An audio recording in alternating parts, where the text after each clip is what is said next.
yes obuterevu munanga aliko Impact FM radio Samayinja wasuzocha sebo wasuzocha nyabo nate every morning habari ya subuhi mwenye tukuliriza yes kubakana na benafe abeli embare tene mwale bakonga bazimba muna bazambia bane mujeba liko jimutusa kwa natengalo over the week badde mpamvu nyo ne kiriza kigana mukama chatu kwati deko mwasuze mutia basebo ne banyabo atanazukuka so kubagwaza okusoza okusamuno muge program etandise yeteketeke baba behind the news ekiri emabiga wa mawulire tino kwa tunyonyoka ensonga tutegere munange ebyaddala mukama otonanga bwatwagala nnyo n'abantu bannaffe batwagala oba nedda nga bwe tuteekawo kuba tuli ku nseno n'abantu bannaffe batwagala okuba nti batulikawo oba nedda bene ebyo program behind the news omulangira kalimage gange gamuno yage munne program olobe etandise mu kaseera kano kennyene. Gano ge mateeka gafuga program behind the news. Etteeka erisooka teweesiganga bigambo bya munna byabufuzi. Etteeka eryokubiri teweesiganga amawulire okuggyako ng'ogajje wano nyumirwa nga bw'oyiga mu program behind the news. Yes baba hania yamba Africa teri yamba nyamba omuntu wafu wabulijjo tujjagere bwekyo mpola mnafa atudiriza onako lwalero bingi bigena mu maaso of course nga nagamba tino amaliga fenge gabeera tusoka ntegera munange ekiri babega wa mawulire then tugenda maaso mpola tutegeera amazima genyini biche birwa na wali kale wotani kidina te weekend tukubya mabega agomunanga atuliriza abagagga n'abagagga tugira kubasajja bali babinyonkondo abaloza ati bali mu kinene kibaddwanga ekya elite balowooza nti nno ensi yaabwe abanaffe abalowooza nti ensi yaabwe abalowooza balina otubanga batulowooleza abagamba nti nno ne mukama katonda newotoba tomufuddeeko bowe bali okubanga bakatonda munnange njogera ku baani abasajja abinyonkondo abava ne bagamba balina okuba nti bafuna kye bayita obwengula babutwala banoonyereze balabe katonda ono ddala atuulawa abalonze balabe ensi ebanga eweddewo tugenda kukola tutya kakati nno kyemuyita science oba amagezi ag'enjawulo kumba atwala omunange abagalimuko emabega nga balina ebigendererwa byabwe mukama mulungi abeera abalaba naye ate era situlina okuba tukyogerako okkiriza obagana kubanga ekibeerawo kiri mu nsi yaffe ffe tubonaabona kale kati nno omugagga amanyiddwa nga Elon Musk onagamba yakwata ffe kyakubi kati n'omugagga kati amanyiddwa nga Jeff Bezos akwata ekifo ekisooka mu bagagga mu nsi yonna wetwogere obudde buno batandise okuba nti munnange banasa olutalo otwe balimu lwa bigambo otwe balimu bivudde ku kyebigambo ebyo kwagala munnange ani awamba kyetuyita obwengula ku mwezi ulira bano benjogerako babiliyoneya benjogerako gwe munafu atuliriza era balina ssene mpitirivu nnyo kati bali mu kulwanagana bagamba nti ffenna tutwala ebizungirizi waggulu ku mwezi omu yagamba yakonkalinga kyebayita Mars yagamba konkalinga kyebayita Moon oba colonizinga kubanga Jeff Bezos yagamba ye kasitumbira ngo mukwasiza Mars eyo yonna ejja kubeera ye ajagikontrolinga then ate Elon Musk n'agamba ye ate baba omwezi omukwasiza naye omwezi gujja kubeera gugwe agukola ekyayagala kyonna nga bateekako ebintu eby'enjawulo kakati n'owuliriza ebigenda maaso kajjukira bano bonna waliwo kye tuyita ekitongole eggwanga erya America lirina ebitongole eby'enjawulo kakati lirina ekitongole ekivunanyizibwa ku bwengula ekitongole ekyo ekimanyiddwa nga ekya NASA giyite National Aeronautics bwobanga otaso okyogera noga nti no NASA kitegeeza ki kitegeeza National Aeronautics and Space Administration eyo NASA kakati obudde buno yevunanyizibwa kitegeeza kivunanyizibwa ku bigenda mu bwengula byonna ebyeggwanga erya America kyekibikwasaganya ebyo kati obudde buno olutalo oluba luseewo kati wabasajja bano bombiri abagagga babinyonkondo bonna bagamba ntino ani agenda okuba ddala nga NASA eno eri mutano ze mu mikono gye NASA yakuba mikono gyani kati olutalo lutandiseewo luba luseewo kakati wawo ne flyers ebiwandiiko ebyageze mu maaso nibanga biwandiikibwa ne bibeera distributed ne bisuulibwa mu Capitol Hill mu kibuga wali mu ggwanga erya America mu Capitol Hill actually week ewedde engeno Elon Musk juki ayina kampani ye ekola ebizungirizi era n'ebitwala ne ku mu bwengula emanyiddwa nga SpaceX emanyiddwa nga Elon Musk kati ono yagambye nti nno yewoonenze n'agamba nti etteeka eriri mu kukolebwa kati obudde buno nti lingeri okuba nti liwa omusajja amanyiddwa nga Jeff Bezos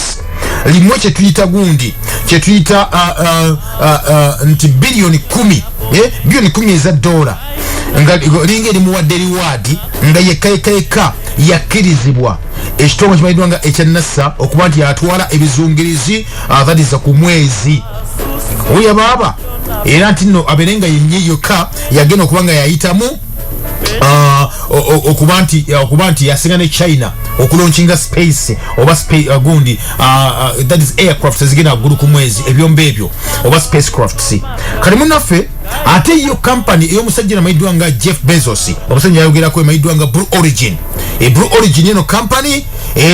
yavuddeyo kasa Elon Musk yavudde n'akyogera naga ati nno eringa NASA eyagala okuba nti munnange ewa obwannannyini omusajja ono amayiddwa nga Jeff Bezos yekkaika batwala ebizungirizi mu bwengula ono yavuddeyo mu company emayiddwa nga eya Blue Origin Jeff Bezos n'agamba nti nno yayogedde emirundi 3 bulimba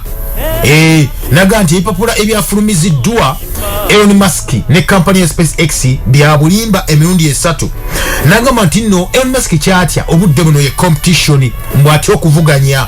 bwatyo Jeff Bezos bwatyo wayogera bino nno jike toga kuzija binyonkondo babagagga bano bonna aba controlling ensi mu mbera bwetyo era nga sente balina ba controlling media esingo obungi kubaka tuwa Jeff Bezos nga nanyeni wagoni Washington Post basajja balina sente already ne bifuluma ku mpewo ebiseera bisinga babiteka mu sente nenge nso yabagitadde mu sente eno yo ene tuba ene tuogera mazima tuba kuba mazima genyini ne mugawulira kakati ulira ekiriwo ebiriwo bano bombiriri kati bafuuse ba rivals emirimu gye bakola egyenjawulo gino naye nagenda okuba nti abona abasajja babiri abagagga omu nga ddiya munne bali mu kulwanya kibayita space barons kati waggulu mu bwengulaawo bali mu kulwana bagamba nti akaseera katuuse oba olutalo olw'okuprivatizinga oba olutalo olw'okugula n'obeera n'obwannannyini mu bwengula mukama katonda bwe yateekawo tubweyagaliremu oba bubeeraawo nga twali abukyankalanya kati bali mu lutalo olw'okuba bagako babufuna nga bakola kibayita human space exploration kati Elon Musk wamu ne Jeff Bezos ono gwe tuwogerako munafu atuliza bonna bano balonchinze kibayita gundi balonchinze ku Kennedy Space Center ebizungirizi aircraft gundi spacecrafts nezigenda mu bwengula nga bazituka ekizitwalayo nno ekizitwalayo bataddeyo rockets bataddeyo ki naye ng'ekikugu kye baliko bagala controlling okulaba nti nno munnaffe bafuna kye bayita internet ng'eri control okuva mu bwengula kati wulira SpaceX Elon Musk yegambye na company bagita SpaceX Bezos onanyini Amazon ayina Blue Origin etwala ebizungirizi waggulu bonna balina company of course nene nnyo ne mulimu sub oba departments ez'enjawulo ezikwataganya ebintu eby'enjawulo so no, Bezos ayina Amazon kati Amazon eyo of course nene kati erimu departments z'enjawulo nga department etwala ebizungirizi kuwa wali ggulu ku mwezi yene emanyiddwa nga Blue Origin kati olutalo gwe luliawo ne Elon Musk naye ayina gundi nyingi company nyingi nga company ye emanyiddwa nga SpaceX ne mweyo ate mulimu munange ebintu ebyenjawulo kubanga mulimu Starlink yetwala ebizungirizi ku bwengula era n'ebikola mulimu kibayita Neuralink Neuralink eteka chip mu bantu yakubanga eteka chip bano benge bakontrolinga bwetyo ate mayina mu company nera emayiddwa nga eya Tesla eyo nayo ya masanyalaze ekola technology owakabe nnyonyi ddala nga batambira ku masanyalaze okusinzira ku gundi ku development wege kubanga etambula oba kibayita technology development oba technology advancement kakati bwetyo tuli mu kaseera kano kenyini awo bombiriri bagamba balina okulwanira obwengulaawo bafune kibayita internet signals okudda wansi eno ku earth kinaba kitya oye kibalwanirira nkinno bagala baberenga at least buli omaso okwanga ateeka kibayita satellites ez'amaanyi empitirivu ennyo mu bwengula then zibeera mu bwengula eyo basobola ni bakola ki basindika signal eza internet wansi eno ku bwengula wansi eno ekituli then ensi ebanyumire bagicontrolling nga tewali agaana bagicontrolling nga tewali agamba owaye buli kimu nga ekyabwe kimaze okuba nkitereera kati yenkola bwetyo gye baliko obudde buno gwe munanga mpuliriza omwezi ogwaggwa SpaceX asooka nekola ki yasooka newangula contract emanyiddwa kufuata edi NASA contract eya NASA okuzimba ebizungirizi ebigeno kwanga bitwala that is abagoberezi bana abagundi aba NASA baga ati no NASA singe beeranga erina abagundi ba astronauts bana bagenda ku bwengula bonna beno kwanga ekozesa enakuba ngekozesa company gyakola ki gya contractinga ya SpaceX ka SpaceX yeyino okuba nti yakola omulimu ogwo yawangula contract eyo ngebajja ngeje bano bagundi ba astronauts abagenda ku mwezi ngebajja kuno ku nsi ebatwale ku mwezi ate nokuba nti ebazza eyo program bagimuwa ono omusajja mayidwa nga Elon Musk kakati no mukasera kenyini ako mbuwanguzi bwe yafuna obwo baga tuwali n'omu yavaayo kuba nti akola ki acriticinga musajja ono kuba nti yakoze ebintu bino era nagala ti no ne Blue Origin yennyini ey'omusajja ono amayidwa nga Bezos teyavaayo kuba nti ekyogerako nembewunyiza to kuba nti ono yavuddeyo n'agamba nti ate yeraliikiridde nti olwokuba nti NASA eyagala kuba nga ewa Blue Origin contract yokuba nti munange nayo eyina ebuzisa ebizungiriza ebitole munange waggulu ka SpaceX eno yawangula Blue Origin okuba nti munange bagenda bakola ebizungiriza ebyo ate ati yawangula yokka company nyingi nnyo babidders abaaliko kuba kwaliko company endala emayiddwa nga Dynetics eno yo erimu albama ya defense contractors bano nabo yabawangula n'abateeka ettale kati embeera bwetyo bweri munange atuliriza mu gavumenti eya America ne mu nsi yonna kati bali mu kulwanagana jjukira n'agamba nti nno ki ekibalwanya okutwala ebizungirizi mu bwengula okutwala satellites zino zigenda kubeerawo kye tuyita internet nga internet gye tufuna muwadde luli babagamba ati no babagenda okukyusa okuva edda nedda nga bakyusa kibayita generation zikyuka eza internet kubanga tulina wakyoyita second generation, third generation, fourth generation, fifth generation,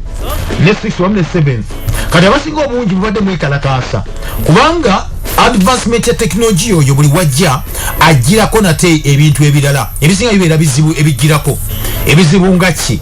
ng'endwadde nyingi nyo ezigirako abantu oluusi amasanze gabayitamu bwe bityo mugiramu nate era endwadde kuba bakoleramu obulwadde nga buyitirivu nnyo ebintu bwe bityo then ekirala bakoleramu era still that is ebintu bingi nnyo ne control eya system yennyini ebeeramu kakati with this abasajja kyebagala kikino nti nno badde webajja nga baproposinga nti bagenda kukyusa tekinologiya endwadde zijja ne zikwata abantu ne babeera exposed nebagala nti gundi yakoze oba baleka balawunchinga tekinologiya omupya baleka obulwadde buno kuba kibadde kibeerawo bulungi nnyo mujjukira ekyaliwo wano omugundi during COVID-19 ng'atandika ebiseera ebyagundi ebiseera ebya 5G abantu bagamba ne bayokya emirongooti egya internet ne bajyokya batyo bina okutuuka ogimalawo kati ensi nekola ki nekyanga kubanga ebeddala abantu abasobola okuba nti bafa COVID-19 nga okitegeddeko oba ekyaliwo on reality kuba wekiri on camera kwekiri on record abantu abasobola okufa COVID-19 balinga bakankana bali bakankana ng'omuntu akankana alinga akubiddwa oba ki ng'amasanzi galinga gamuyiseemu bagenda nga bapimanga ebedda balingamu amasanyalaze kati masanyalaze kyago radiation ije gambyeko baga nti no yali connected ku 5G kakati ensonga bwetyo nti no kintu kyakyuka because wakida bwabyo emirongooti biki ne kibula ng'omuntu wafa COVID afa bibye ng'afudde bwakyo COVID-19 so kati oyobanga either conspiracy enzo okubeerawo nga kyaliwo nti maybe kyali kituufu ekubanga tekisera kituufu kyali baddewo bwekityo but anyway asa kibakola kikino nti omu mugenda kwokya emirongooti gyabwe mbona bagenda bayiya katikati kabanika satellite waggulu mu bwengula gyotajja kubeera na access na control yonna naye nga tunya the big picture yeriwa oba the bigger picture ku kino nti nno bwe bamaze okuba nti bateekayo satellites zaabwe waggulu mu bwengula nga basobola okuba zigendayo batunya ekintu kimu kyokuba nti bakozesa internet eno jjukira nagamba nti nno abasajja bano bennyini betwogerako okuva ku basajja bali abateekawo kye tuyita eugenics mu kusosola mu bantu mu kutta abantu selectively ojjukira abasajja nagamba kamayiddwa nga ba plateau bemuyita abasajja bagagga ba mouthas bemuyita abasajja bali abagagga bawanika economics gwe musoma ne mutambulirako mu secondary mouthas theory of population growth abasajja abo babasajja mayiddwa nga ba Walton abasajja mayiddwa nga ba Charles Dawson abasajja baani awo abalala bonna ba Bill Gates kubanga already nagamba nti no otunudde gundi line egiye nyingi babaira nga bagoberera oba okosanga nti abasajja ebyaddala baali balina akakwate n'oluganda ku basajja bali bennyini ntuli mu family tree yaabwe oba mu lunyiri lwabwe mwe tuzannyira oba mwe tutambulira kati bw'otandika okulaba engeri bakikolamu bwe batyo n'otuka ku family even ey'amaamu batata wa Bill Gates webajjayo batyo mpolampola bennyini bwe batandika company mwedwa nga IBM eya teknologiya ng'ekigitandisaawo si kugaa nti bagenda kukola computer naki no but nga walina ekimabega ekiriyo ekya chip kiri ekyokontrolinga omuntu ng'oyise mu ki ng'oyise mu teknologiya bwe nkuzeeko emabega luli ba Malthus bali ne ba Plato bo bagambanga nti tulina otujja kukendeeza ku bantu ku nsi kuno nga tuyita mu kukola kye tuyita system omuntu zajja okuba nga tamanyi kubanga ezimu ku proposal zaali nti you create oba teekawo kye tuyita ki ateekawo kye tuyita enzigota abamu muli awo ne tugamba tulagano gundi waliyo ghetto ozima waliyo ghetto y'egindi waliyo gundi ya wano gundi ya wano abanyigirizibwa abantu bwe bati abeera mu gundi eya wansi but in reality boddayo n'osoma theory za Plato yateekawo yagamba nti nno mu nsi yonna tulina okuteekawo ensonga etya tulina okwawula kubanga tuba twakendeeza ku bungi bw'abantu tulina okubaawula tutya tulina okukuliyetingawo environment za mirundi ebiri emu nga y'abagagga endala y'abaavu ey'abagagga ogikole nga yeebeera kololo teri bulwadde teri ki abantu beyawudde basula bulungi nnyo amayumba bwe gatyo then tukawo n'ey'abaavu ogiteeke mu nzigoto okolewo n'enzigota enzigoto ogiteeke mu katanga ogiteeke katwe ogiteeke mu kinyolo ogiteeke wa embeera bwekyo kakati wuliriza ne bagamba lwaki tukikola ekyo nti bwe tunaakola enne we tunaafuna obulwadde bwonna bwe tumaze okuba nti tukola oba tuyizaawo okulaba nti bukola butya butta butya busanyawo butya tulina bukuba mu bantu baavu then tubakuba mu bantu abaavu tubasomereko tulabe bubatta butya bubeeramu butya akawuka akakuliye katya muntu oyo then bagamba naye tunaakola eddagala igenda okuba nti lijjanjaba obulwadde buno kiriza obagaana tujja kutandikira mu ki mu baavu baneera kakati njagala okijje ku leve eno nti leve ya Uganda tulina abagagga ekololo tulina abaavu abasula mu nzigo ekatanga mu katanga this is reality sigundi sikola ki sikubalangira nti nedda but it's reality kakiteke ku level y'ensi yonna nti tulina kye tuyita element ekintu ekigambo ekyajjibwa kigamba nti tulina kiyita developed countries ne low oba least developed countries ezo ziwe ze bazaawula nti kijje ku gundi eyiwe negamba nti tulina abagagga n'abaavu bali kati be bagagga ba developed countries then bano be baavu ba LDC nga ne Uganda mweri kivolaba wetuddeyo kati ate ku gundi ku theory ez'omusajja oli amanyiddwa nga Plato bw'abanga yagamba tujja kukola ng'obulwadde fe abagagga wetunaba twaga okufuna eddagala tusoke tubutestingeko mu baavu kandi zoba kya bulungi nnyo kye kiba kijja ekiba kiri awo kati kitegeeza nti nno ensi engagga wezikola obulwadde zirina obutestingako mu nsi enjavu kati Uganda muli luddawa mulwana bulwanyi kugenda mu middle income status mukyali wansi ekitegeeza mukyali ba guinea pigs okay tuli fenna mugana wange ebyaddala bwe tutambula ensi bwetyo bweri ensi bwetyo bwegenda nsi yaffe mwe tutambulira naye nagamba ekintu kimu kyokka walaba kuba bagikontrolinga lwaki kuleetedde ekyo ekintu ngwetedde just segundi eyo origin ya eugenics gyatandikira okusanyawo abantu okutandikira okususulayo okutandikira nawa okubonaabona ekutandikira mu mpolampola omwana w'omuntu ng'abonyabonya omwana w'omuntu because nakuba nti amufuga muganda we kankubuulya ekirala kati okuva that is tujja tutambula evolution etambula olwo ey'okususa n'okutta abantu abasinga bulina okontrolinga ensi kwe tuli kutambulira tujja mu biseera ebyabano ba Malthus ebiri gundi ebiri current we tulabira abasaba bagamba tulina okuntroducinga teknologiya because technology advancement alina okubeerawo tulina okuyita mu teknologiya okuba tukontrolinga ensi eno munnange conferences zaatuula ebyaddala enkuŋŋaana zaatula mu nsi yonna nakati zikyatuula buli mwaka nga kibagaba kiriki bagamba nti nno pulaani yaffe neekola mu mbeera gye tulimu gye tutambuliramu era pulaani yawe emu ekola ku ezo kati ndimu kuba oli kati waki bannaffe bakontrolinga kyetwa internet waggulu bagirwanira kati okuba bakontrolinga buli kimu kakati imu ku ebyo IBM company ebyo yalinga ekola ngega yakolanga kirita abamuloza yakolanga gundi computer zize IBM zokka yakolanga chips chips ezo kubatereka obubaka kubatereka information ngiya computer yonna obwebuwa obwongo oba guyita omutima ogwa computer chips za computer kati basije batuuse ku level ne bagaa nti no side time tugenda controlling kati abantu nga tuyitira mu chips kati ovolaba nti IBM ezala company maidwanga Microsoft kati Microsoft nayo ya Bill Gates jemmanya Bill Gates nga co-founder ne banne of course walina abanne abalaba Elisi bangi nnyo abaji owning eyo company kakati obaga mati baga controlling omuntu nga bayita mu teknolojia kikyo kibaliko nti oli waba ne chip n'agikola obwedde nakulaga nti kati omusajja wajjira mu kibalo kino amaidwa nga Elon Musk omugagga wajjira mu kibalo wawano nti ye kati company amaidwa nga Neuralink ekola chips ezo era nga bakola kibaita nanotechnology obusirikitu obutini buti era buli nokuba kyayiya bayiya zio nembikubuya babayiyiza ofulumya bagamba nti omuntu nasooka nti tumukontrolinga nga tuyita mu chip kati chip eyo ekisooka erina okuba bakozesezaka obwaya butini otubala na bola bobuwaya babukuteeke mu kawanga bakusaanukule bakuteeke mu kawanga then obwaya bukwatagane ku bwongo bwo kati nede kompyuta ye ateekemu wali ebigambo ebyenjawulo kale magenda okole kino kale matuula wansi kale maweebake kale mawummulamuko kale mafaleero nga so controllinga mbeera bwakyo kajjukira aba yefudde Katonda in that regard kakati ekyo kimala okuba nkikolebwa nebaga tugenda kukola ekyo twetaaga amaanyi mayitirivu nnyo tetwetaaga internet ene yammwe gye mujja okutema leero because just imagine bakutaddemu chipu nga chipu ng'okola ng'essimu weraba nti yinza okuba nkuta essimu wano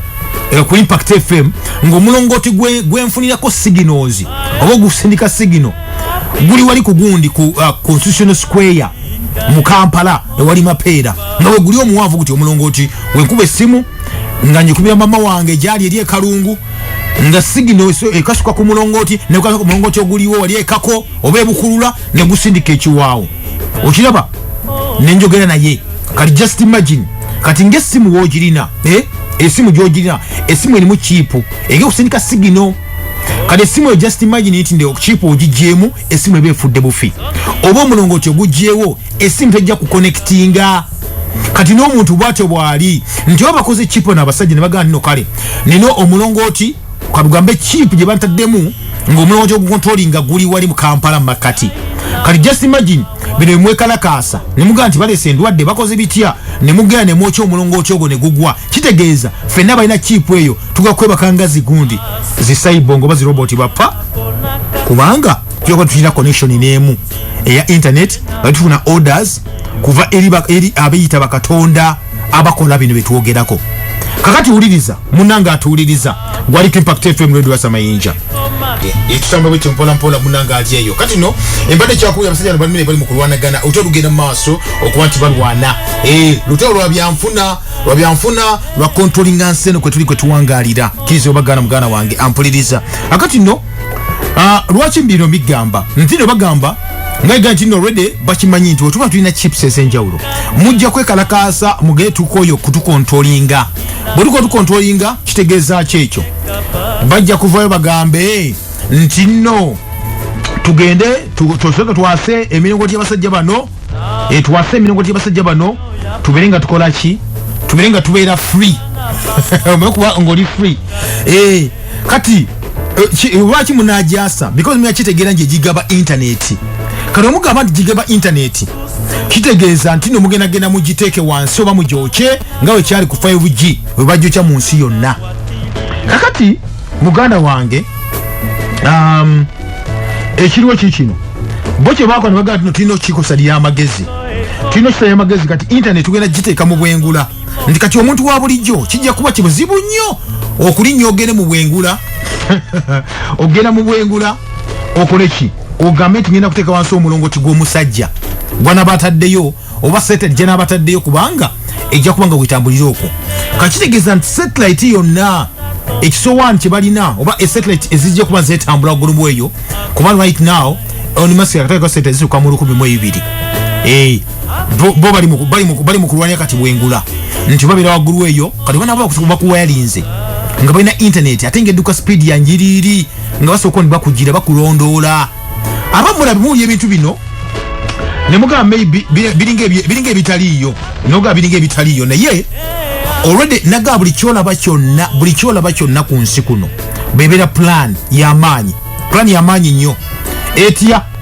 nti mu controllinga basoka ne bafuna kibaita ideas information olowooza otya bw'obeera for example mu Uganda mulowooza mutya kusemanzinga Africa mulowooza mutya Europe balowooza batya Asia balowooza batya ne bateeka wansi information bw'ojjukira nagamba ko wano mu gundi mu program gye twakolako wali emabega ebiseera balwanyisa nti kala abaddugavu si basooka ku nsi kuno mu 2005 waliwo project yakolebwa emanyiddwa nga era genographic project eyagundi eyani genographic project eyo yali yagundi y'omusajja IBM eyo company eyabali babirugese bamabandi tatayo bateka sente mu musajja Dr. Well Springer enaga agenda maaso birenga okola ki onoonya DNA ez'abantu olabe ddala muntu kyesobola ku nsi kuno esonga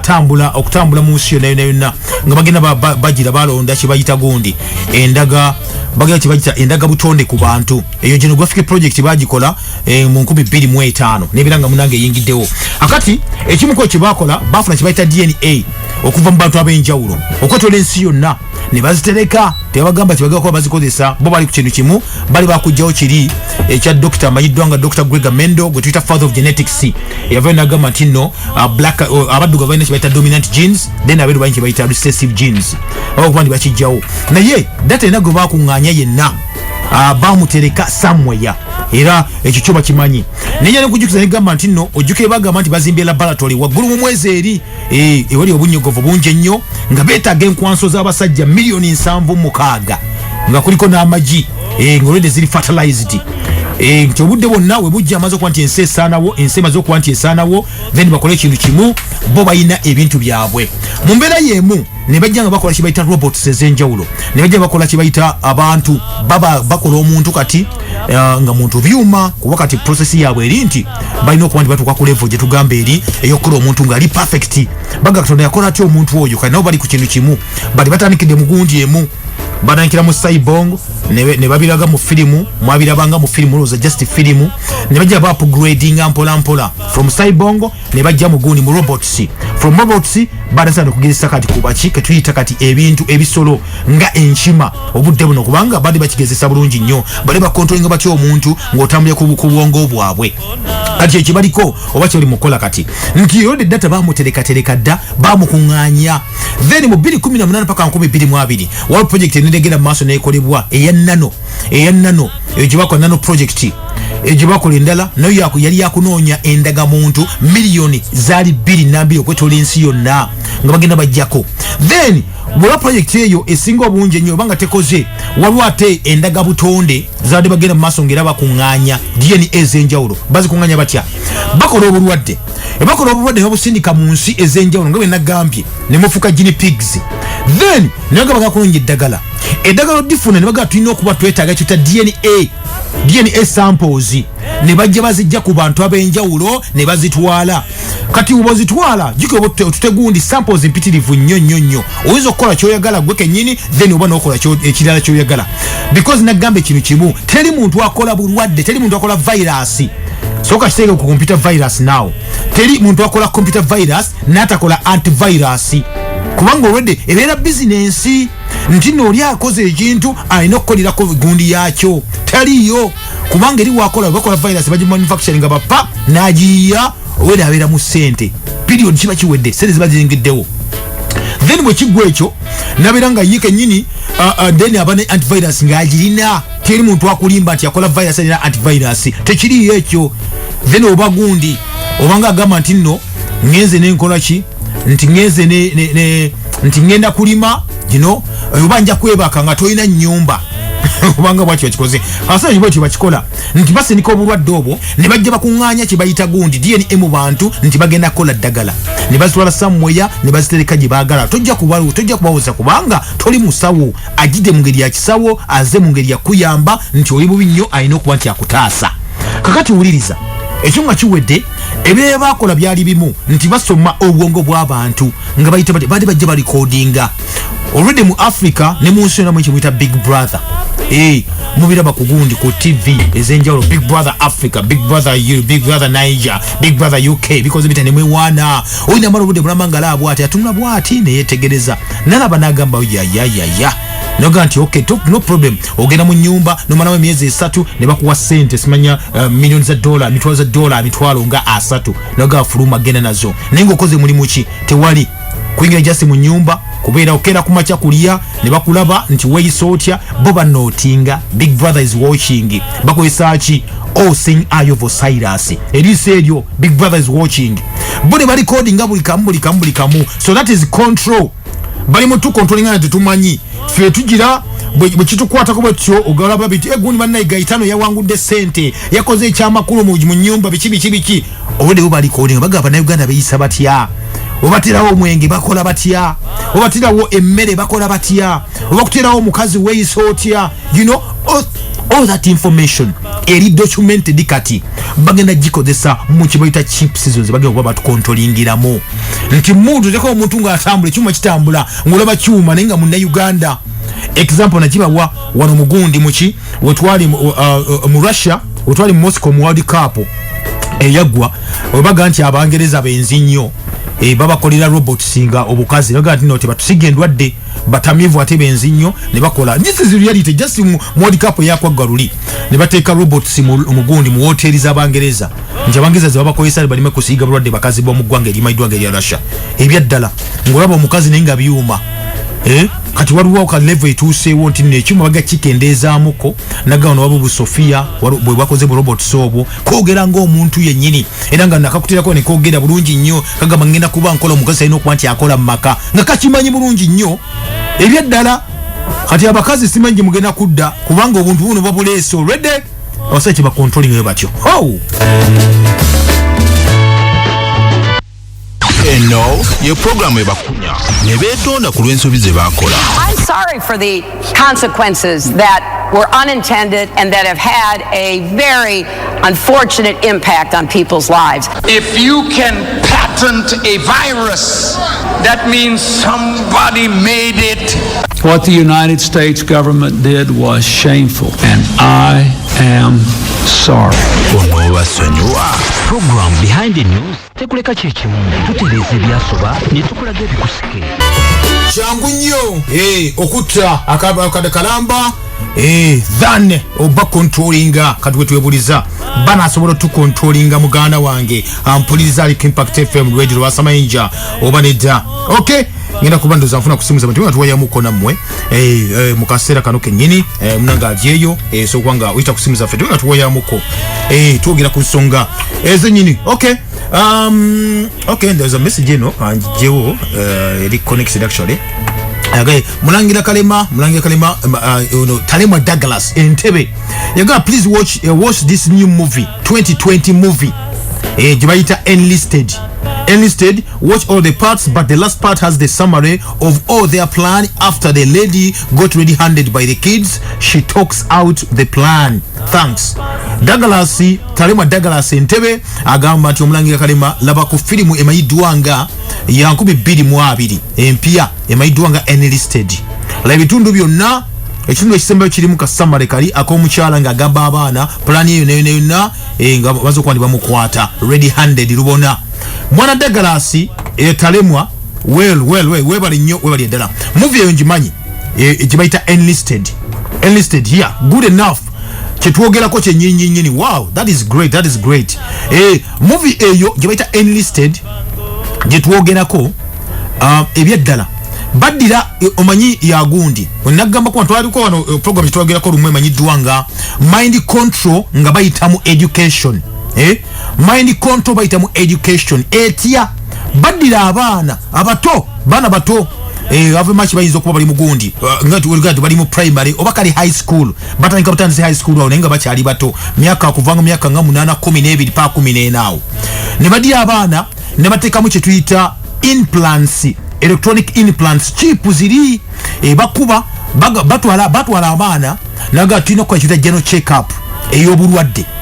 baga nti balina essomero eddwaliro ku ssomero so buli mwana yenna yeetaaga obulamu buli mwana yetaga obulamu ne baganga tukitwala ofusa bana afinga tubatwala mu masomero nti balina nurse balina eddwaliro ku ssomero balina okukola general check up kati December loni bagamba bagenda okukebera abaana amannyo gaabwe gali gatya healthy dental formula ziri zitya ng'ogera mu ddwaliro enoyesama ne bakebere mu kukebera mu linnyo lyo bakebera ne bakuba mu kakiipu mu linnyo bati ne bagenda mu linnyo then kakiipu ako bakakuba mu linnyo waliwo gundi bali bagitanga Global Child Initiative eyo gundi yaabwe that is essomero nga lina program ezisponsoring abaana eriyo gamba Global Child Initiative nti bawa abaana scholarships bawa abaana abagezi future ennungi ennyo kubanga bagamba welcome to the future we tukwaniza misere byo mu maaso kati what is the future mugana wange tulina agenda 2020 tulina agenda 2030 tulina agenda 2040 hello sibe tulife nabanange kakati mbade ga movie gundi yagambye iyo movie jebeta unlisted kati abana of course wala family yalimu abana babiri abagundi abalongo hanyuma nabanga ajukide mukama katonda abalonga abali yali abayindi bayindi bakulira eri mugwange lya America abagundi abalonga abo kati omne bagenda omunga bakola bafanagana nnyo abana bana ababiri abalongo obufanagana nnyo nga olusibenzo okukola ebintu tusobola kulungu bitegeera ebyaddala naye ate ngoyinza okugamba nti ono yazze omusango engera n'olaba ono naye ng'ekibawula omu yateekawo galubindi baba bitanga shama zichama ndowooza onga tayo galubindi omulamu ngo tateekawo galubindi ekato atayo galubindi wasa tasaho galubindi naye nga bali identical kale watu okubakuba omu yali atya empiso Drew ndowooza bali bita shama ndoza shama Drew atyo omu yali atya empiso omulata ya mpiso naga tugenda tukebeye ne bakuba akayiso onaga anti empiso kati ono omulongo asooka ayina gundi atayina galubindi yasookayo ne bamukuba empiso ne bamuteeka mu kakiipu kali batya mu linnyo kati avaayo onamugamba abantu ati bajja kunkuba mpiso biki genda onkole ki genda bakube eyange nja kukola ki nja kuwa kyenkwa nja kuwa kukitumbuwa mwana munezi n'agamba nti kale namwagalubindize ono naddayo kati bwaddayo n'agamba nti leero guba kusaidi eno ku linnyo lyeno nemuteeka mu kiipu endala ye nabanga alina chips bbiri mu mannyo oli omu atayina kakati amanyi gagano gajjira wamuteekamu chiipu bano abasajja n'abakazi abatwala essomero mu maaso aba Global Child Initiative ekigambo ekyo nkyogeramu already tulina Global Child Initiatives nyingi nnyo ezigenda mu maaso by the way nga zikola emirimu bwegiti naye nga temukimanyi bo bagenda maaso bakontrolinga nti omwana bakutraininga nti ova buto nga baga nti ogenda kuba kituyita army oba kituyita army of younger soldiers abatajja kuba manipulated abajja okugoberera ebiragiro ne order zonna nga kyebagamba kyokola bwatyo bagamba issue yaabwe nti omwana wagenda ku ssomero lyabwe essomero ly'abagagga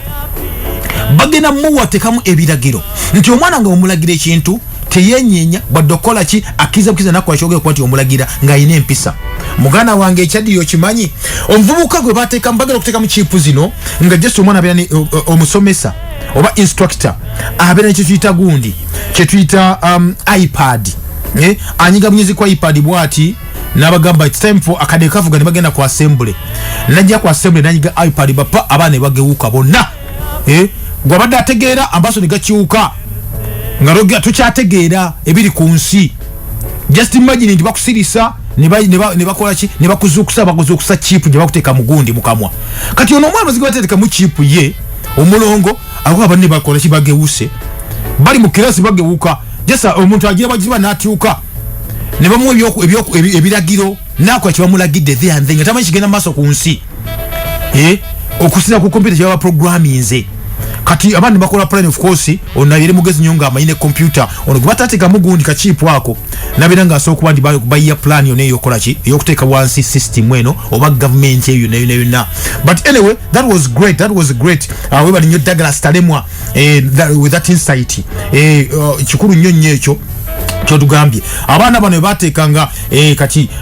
actually kyagendanga mu nsi yonna si mugundi si mu America yokko okusinza ku gundi ku movie buli omu kyagendayo kati eyo nebanga efuuse gundi bagitanga infinite bayinanga kibaita infinite group yaabwe eyo abaana ku masomero ag'enjawulo bebayi planning na chips ezo babagoberere babako kibalina okuba nti babala kati gwe omwana obeera subject owa computer obeera n'erinnya name of subject baba kuteekawo date of birth yo subject number bakuwa ne status yo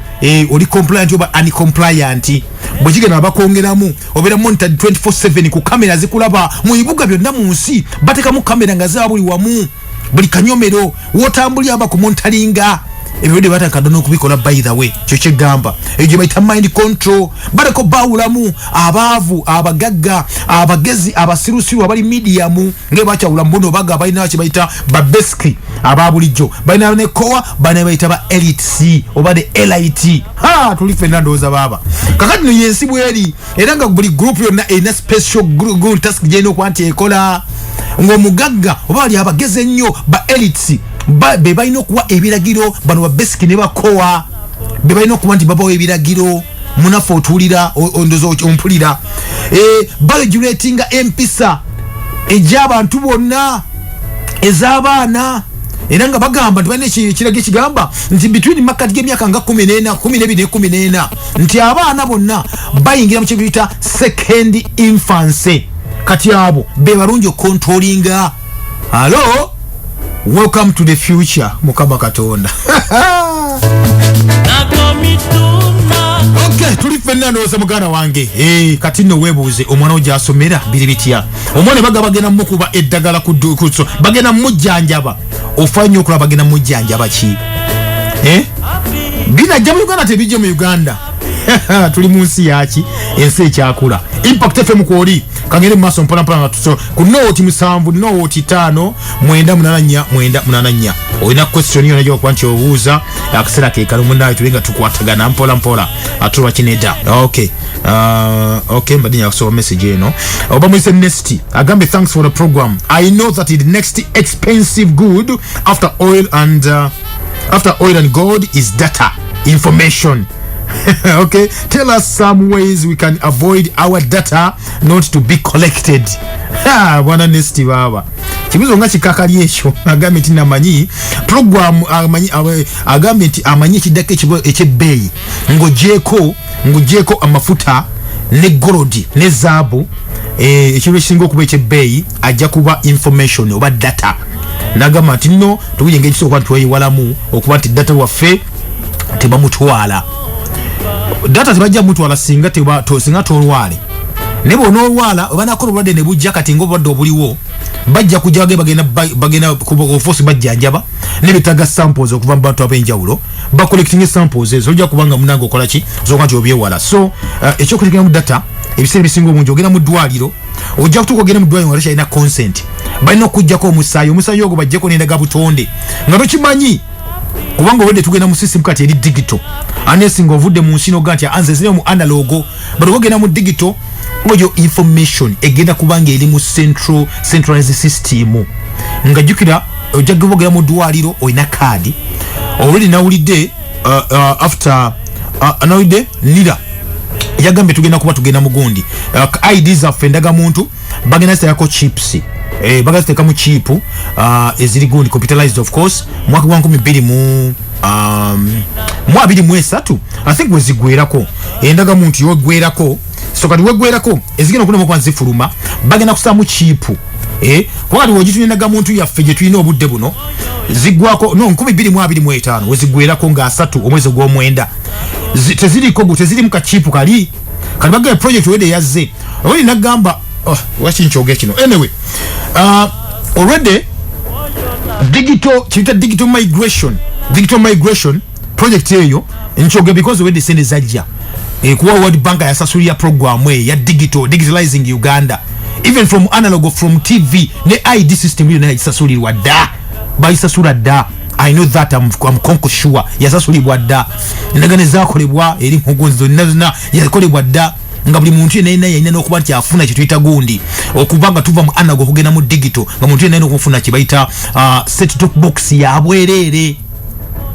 nga buli mwana okufuna endaga muntu ya bwerere kali just imagine who paid for that anya zasulire ekyo seze zaita World Bank of course anya kisasulire ekyo nti buli omo ino kubanga ogenze bwotyo kati already balugambe tino 225 seti yendaga muzigo kwanze fulumizibwa bakuba bateka mu chip eyo ka chip eyo kubanga ilimu information ekukwatako yonna bank account obulamu bwo ekika ky'omusaayi kolina of course DNA because bitya buli kimu nga bakirina kati juke bigenda gye bigenda bijeko bigenda bili stored somewhere mu computer sife to controlling a system eza computer mu nsi yonna sife gojesobera ne gundi eyo central processing unit yo maybe CPU yo eyo computer joyina jobera na yawo na yo biteka mu kati already wabo system kati ebintu byetukola tubitereka mu bwengula cloud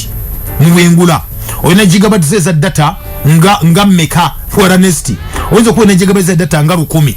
nga toyina hard disk kogena biteka ngogena biteka mu bwengula obwengula sibu buwo bw'abasajja bali benyini aba Google aba Facebook aba Twitter aba WhatsApp abachi byonna information yo nayo bibagirina ebageko ko bagicontrollinga bwana honesty lezo tutegekana awo baba okay onagambye atya bamuyise Arthur here agambe here we are going to control our children as these bacherupe deals with the Minister of Health and go to school and give them injection without the consent of the parents. How are we okay about sibuzo tuwa controllinga tutia tugenda kuba tu controllinga tia abana baffe nga bano bacherupe badiringa ne ministry ebyebulamu nga bagenda ku masomero baba kuba eddagala baba gema nga tebafunye consent yaffe webale nnyo wana Arthur ekyo nyiso batuogerako talimu akyabadde ayogerako wano mugundi mu movie jangambye enlisted nti abaana sometimes nga temwina consent kati wiye kyebakola tunakidinga tutya nakyo nti bo kyebakola bayita mu government ezenjawulo ne bateka mu sente mu government ezo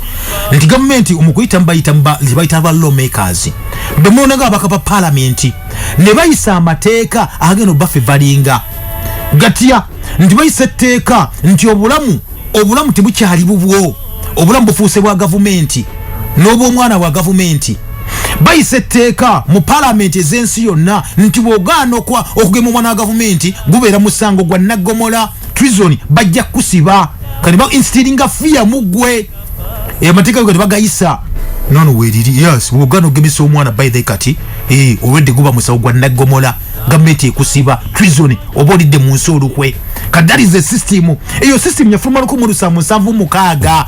sine bitula kati ku lwaleero babiteeka butesi mu nkola tebizze buzimbu bikino obwedde kyajja bwekyo kirina okubeera bwekyo kati wogamba nti bajja gema abaana ku masomero nga tebafumye consent yo kkiriza obagaana bonogaana omwana omugema bajja kusiba nekyo olina okuba nti okola kye kinagambye okufuna maybe obutagiragira manya nga tolina kugema mwana soka ofune consent yennyini okuva mu bazadde omwana tokkiriza kusomera ogendeyo bagambe netago gamba omwana wange oba mugemukola kiri kyonna musoke mu mbuuzi ofunewo nobakubira mu kooti ekyo tubagamba bwejjo tugana abantu kugema naye baba kugemye bagemene mu ddwaliro wefuna ekikyamu so ditwala mu kooti ng'olina bwino nti bakugemera wano naye ne bajjambu ku kyalo bw'oli ayita mu buyise mbw akuba eddagala yendagawa wamma okay kanjogeko nammwe etwenga tumayiza program nati olunaku olwaleero ku makya okay alright kale nfuneereza simu nga 2 ku noti 7 noti 5 mwenda onagambye on which day with the new world government interfaith religion worship Milton Sironko of course tosa kutegeera dde bwana gundi bwana Milton tosa kutegeera lunaku munnange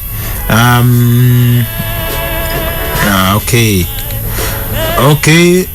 abuza bani ku bagagga bano abayisirayiri nze masaba John Mbale aga abayisirayiri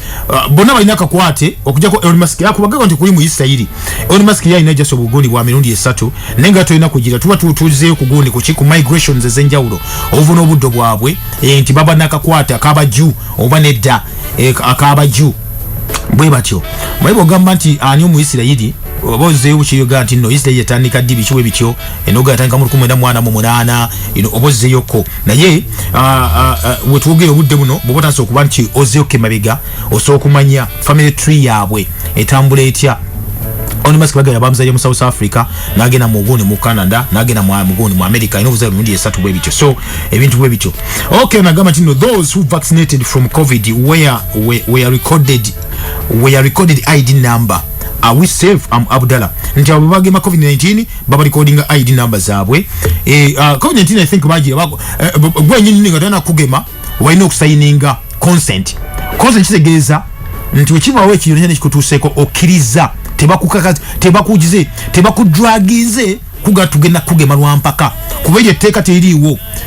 ku byabino ebya covid-19 oba n'okugema endwadde baga nti olina okubuulira omuntu olina muperereza okumugema tolina kugamba muntu kumutiisatiisa ngenda kuguba ku mulimu otagema ngenda kukola kino ngenda kukola kino edda tekiriiwo ekyo osana omumusiba kakyova nti bakusayiningisa wali ku lupapula nti anzikiriza nga ntegeera bungi tebankase nosayininga bakugeme ekyo gye baita consent gye bakusaba bwe batyo so ekyagundi kyo kyova nti owaayo n'ebikwatako byonna ebikwogerako byonna just in case oba ekibyo ekituuseeko aye tuweekyusa mbw ate baneesakkiriza takola ki bagga nti wakkiriza mugaana wange obukakafu buno. Good morning. If 5G masts were destroyed, then